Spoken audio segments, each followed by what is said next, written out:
नमस्कार दोस्तों, पुराण मंथन चैनल में आपका स्वागत है। कौन सा दान सर्वश्रेष्ठ है? अन्नदान, कन्यादान, विद्यादान या जीवनदान? सबके अपने अपने उत्तर और कारण हैं। आज के वीडियो में हम सबसे बड़े दान के बारे में जानेंगे, इसीलिए वीडियो को अंत तक देखें और कमेंट में सच्चे मन से जय श्री कृष्ण लिखकर जरूर भेजें। सबसे पहले यह जानना होगा कि दान क्या है। दान का वास्तव में धर्म से संबद्ध है। भविष्य पुराण में धर्म के 4 चरण बताए गए हैं। वे हैं सत्य, तप, यज्ञ और दान। अब यह भी जानना जरूरी है कि हम कलयुग में जी रहे हैं, यानी इसके पहले 3 युग बीत गए और यह चौथा है। सत्य का युग तो सत्ययुग या सतयुग के साथ ही समाप्त हो गया। सतयुग में भगवान विष्णु के जो अवतार हुए हैं, उनमें मत्स्य अवतार, कूर्म अवतार, वराह अवतार और नरसिंह अवतार शामिल हैं। इसी तरह त्रेतायुग में भगवान विष्णु ने श्री राम और द्वापर में श्री कृष्ण के रूप में अवतार लिया। त्रेता युग के साथ तप और द्वापर युग के साथ यज्ञ का विधान भी चला गया। अब बचा कलियुग, तो इसमें धर्म का दान रूपी चरण ही बच गया है। यानी इस युग में दान ही सबसे बड़ा और पुनीत कार्य है। वैसे तो दान 9 प्रकार के होते हैं, लेकिन भविष्य पुराण में 3 दान सर्वश्रेष्ठ बताए गए हैं। वे हैं गोदान, भूमि दान और विद्यादान। और 9 प्रकार के दान हैं अन्नदान, कन्यादान, गोदान, गोरस दान, स्वर्ण या सुवर्ण दान, भूमिदान, विद्यादान, अभय दान और सत्संग। जानते हैं सत्संग दान के बारे में। सत्संग दान व्यक्ति को यश प्रदान करता है। यह आप में एक प्रकार का विलक्षण दान है, क्योंकि सत्संग से व्यक्ति का निर्माण होता है। बुरी आदतें, व्यसन और दूसरे दुर्गुण खत्म होते हैं। सत्संग से भक्ति जागृत होती है और व्यक्ति के पाप नष्ट होते हैं। कोई कन्यादान को सबसे बड़ा दान मानते हैं। कहते हैं जिसने अपने जीवन में एक कन्यादान कर लिया है, वह 100 अश्वमेघ यज्ञ के बराबर पुण्य कमा लेता है। जो 7 कर लेता है वह महापुण्यात्मा बन जाता है। पशुदान भी महादान है। उससे भी बड़ा गौदान है और सबसे बड़ा कन्यादान है। यह अपने हृदय के टुकड़े का दान है, इसलिए यह महान है। हर व्यक्ति को अपने जीवन में एक बार किसी न किसी का कन्यादान अवश्य करना चाहिए।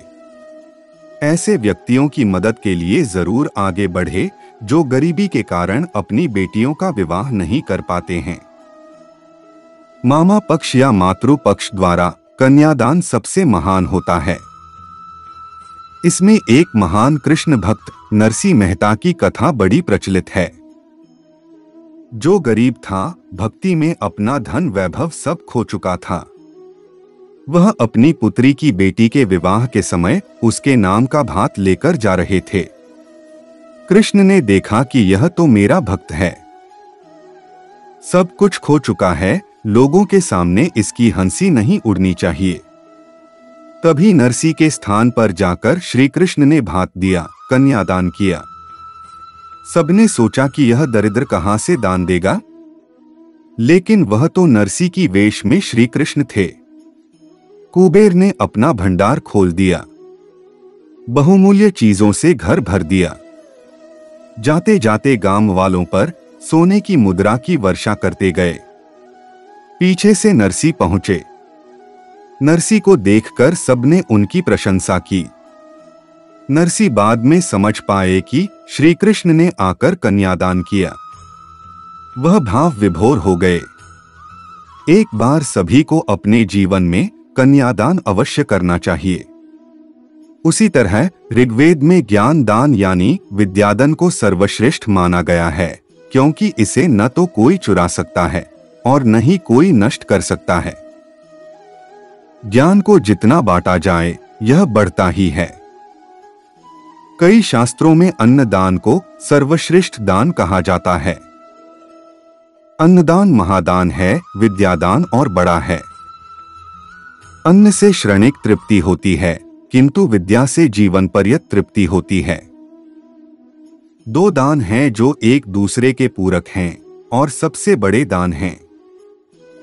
संस्कृत सुभाषित के अनुसार कहा गया है, अन्नदानम परम दान विद्यादान आथ परम। अन्नेन क्षणिका तृप्तियः यावत् जीवन च विद्या। अर्थात अन्नदान परम दान है, पर विद्यादान उससे भी श्रेष्ठ है। क्यों? क्योंकि अन्न से क्षणिक तृप्ति ही होती है, पर विद्या से जब तक जीव व्यक्ति जिंदा है तृप्ति होती रहेगी। सो विद्यादान सर्वश्रेष्ठ दान है, सबसे बड़ा। लेकिन सब लोग तो विद्यादान नहीं कर सकते हैं। गुरु, शिक्षक, शिक्षिका, वाचक, वैज्ञानिक, लेखक, लेखिका और कोई ज्ञान बांटने वालों को छोड़कर तो बाकी लोग कैसे दान करेंगे? धर्मशास्त्रों में हर तिथि पर्व पर स्नानादि के पश्चात दान का विशेष महत्व बताया गया है। सुपात्र को सात्विक भाव से श्रद्धा के साथ किए गए दान का फल अक्सर जन्मांतर में मिलता है। भविष्य पुराण के अनुसार दानों में 3 दान अत्यंत श्रेष्ठ हैं: गोदान, पृथ्वीदान और विद्यादान। यह दुहने, जोतने और जानने से 7 कुल तक पवित्र कर देते हैं। भूखे को अन्नदान करने वाला सुख लाभ पाता है, तिलदान करने वाला अभिलषित संतान और दीपदान करने वाला उत्तम नेत्र के साथ सुंदर रूप पाता है। सभी दानों में वेद का दान सबसे बढ़कर है। जो दाता आदर से देता है और प्रतिग्राही दान को ग्रहण करता है, वे दोनों स्वर्ग को जाते हैं। इससे उल्टा अपमान से दान देने वाला और दान लेने वाला दोनों नरक में जाते हैं। जिस जिस भाव से जिस फल की इच्छा कर जो दान करता है, जन्मांतर में सम्मानित होकर वह उन वस्तुओं को उसी भाव से पाता है। अन्यायपूर्वक कमाए हुए धन के दान के संबंध में स्कंद पुराण में लिखा है। महाभारत के वन पर्व के अध्याय 312 और 313 में पांडवजन अपने 13 वर्षीय वनवास के दौरान वनों में विचरण कर रहे थे। तब अपने भाइयों को जीवित करने हेतु युधिष्ठिर ने यक्ष के सभी प्रश्न के उत्तर दिए। यक्ष युधिष्ठिर वार्ता में यक्ष युधिष्ठिर से पूछता है, श्लोक 95, किस धैर्यम ऋषिभ्यः प्रोक्तं किंच धैर्यम उदाहृतम् स्नानं च किं परं प्रोक्तं दानं च किमिहोचते। अर्थात ऋषियों ने स्थिरता किसे कहा है, धैर्य क्या कहलाता है, स्नान किसे कहा गया है, दान किसे कहते हैं? युधिष्ठिर उत्तर देते हैं। श्लोक 96, स्वधर्म में स्थिरता स्थैर्य धैर्यमिंद्रिय निग्रह स्नान मनोमलत्यागो दान वै भूतक्षणम। अर्थात अपने धर्म में स्थिर रहना ही स्थिरता है, इंद्रिय निग्रह धैर्य है, मन के विकारों का त्याग करना स्नान है, एवं प्राणियों की रक्षा करना ही दान है। आठ प्राणियों की रक्षा करना मनुष्य और जानवर सभी ही दान है। इसका तात्पर्य है अवसर के अनुसार मदद करें जिससे जीव रक्षा हो। कोई ठंड से मरा जा रहा है तो कंबल ही उसका जीवन रक्षक है। कोई कर्ज के मारे प्राणोत्सर्ग करता है जैसे किसान, व्यापारी इत्यादि, तो यथा सामर्थ्य अर्थदान यानी धन से उसका जीवन बच जाएगा। अंगदान, विद्यादान सब इसमें आ जाते हैं। अवसर पर की गई मदद सबसे बड़ी मदद और जरूरत के अनुसार दान सबसे बड़ा दान जिससे प्राण रक्षा हो। इतिहास में कई दानवीर प्रसिद्ध है। कर्ण ने अपने कवच कुंडल का, राजा शिवी ने अपने मांस का, जीमूतवाहन ने अपने जीवन का तथा महर्षि दधीची ने अपने अस्थियों का दान कर दिया था। दानवीर कर्ण की दानशीलता अत्यधिक जगविख्यात है। दान देना मनुष्य जाति का सबसे बड़ा तथा पुनीत कर्तव्य है।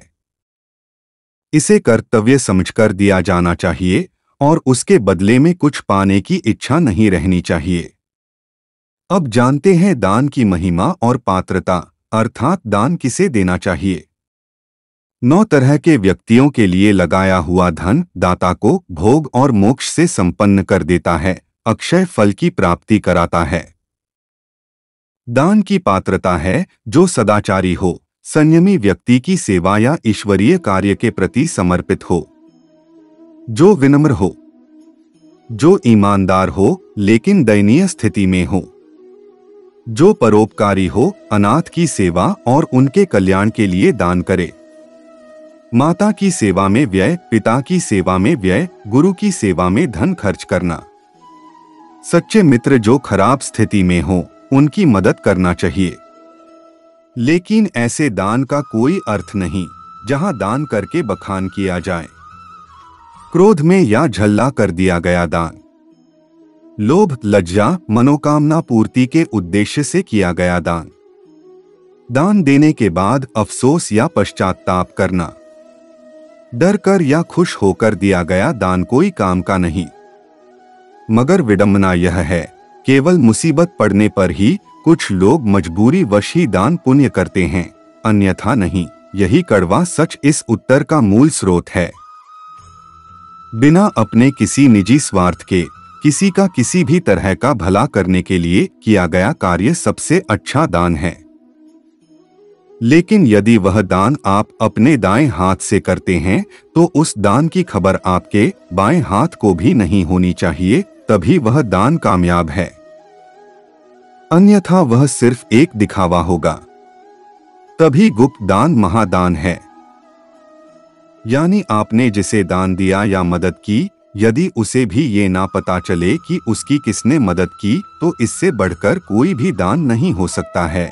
कारण ऐसे दान में दान लेने वाले का स्वाभिमान, सेल्फ रिस्पेक्ट भी सुरक्षित रहेगा और देने वाले का अहं ईगो भी कभी नहीं जागेगा। एक बार श्री कृष्ण से अर्जुन ने पूछा, दान तो मैं भी बहुत करता हूँ, परंतु सभी लोग कर्ण को ही सबसे बड़ा दानी क्यों कहते हैं? यह प्रश्न सुन श्री कृष्ण मुस्कुराए। उन्होंने पास में ही स्थित 2 पहाड़ियों को सोने का बना दिया। इसके बाद वह अर्जुन से बोले, हे अर्जुन, इन दोनों सोने की पहाड़ियों को तुम गांव वालों में बांट दो। अर्जुन ने सभी गांव वालों को बुलाया और सोना बांटना शुरू कर दिया। अर्जुन पहाड़ी में से सोना तोड़ते गए और गांव वालों को देते गए। लगातार सोना बांटते रहने से अर्जुन में अब अहंकार आ चुका था। इतने समय पश्चात अर्जुन काफी थक भी चुके थे। उन्होंने श्री कृष्ण से कहा कि अब मुझसे यह काम और न हो सकेगा। अब श्री कृष्ण ने कर्ण को बुला लिया। उन्होंने कर्ण से कहा कि इन दोनों पहाड़ियों का सोना इन गांव वालों में बांट दो। कर्ण ने गांव वालों को बुलाया और उनसे कहा, यह सोना आप लोगों का है, जिसको जितना सोना चाहिए वह यहाँ से ले जाए। यह देखकर अर्जुन ने श्री कृष्ण से जानना चाहा कि ऐसा करने का विचार उनके मन में क्यों नहीं आया। इस पर श्री कृष्ण ने जवाब दिया कि तुम्हें सोने से मोह हो गया था।